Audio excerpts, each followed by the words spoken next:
कदमांचं वक्तव्य गलिच्छ. आमच्या पक्षाचा निर्णय करण्याचा अधिकार आमचा आहे असं सुनील तटकरे यांनी म्हटलेलं आहे. तुम्ही मातोश्री सोडलीत तेव्हा कधी विचारलं नव्हतं असं उत्तरही तटकरेंनी दिलंय. दरम्यान दादांची राख विझली नव्हती तरी सुनेत्रा पवारांना शपथ घ्यायला लावली अशी टीका रामदास कदमांनी केली होती. केल्यानंतर सुनील तटकरेंनी जे गलिच्छ राजकारण केलं शरद पवार साहेबांना श्रेय देण्यासाठी, अजितदादांची स्मशानामधली राख देखील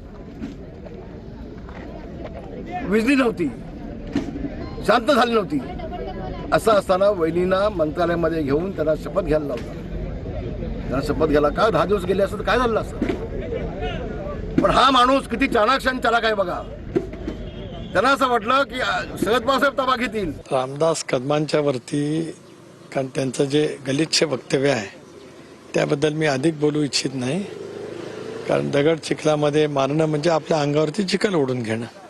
त्यांना त्यांचं करू द्या. त्याच्यामुळे आमच्या पक्षाचा निर्णय करण्याचा आमचा अधिकार आहे. आता त्यांनी मातोश्रीला का सोडलं, इतरांची का साथ धरली, तो त्यांचा प्रश्न. आम्ही कधी त्या वतीमध्ये कधी विचारलं नाही.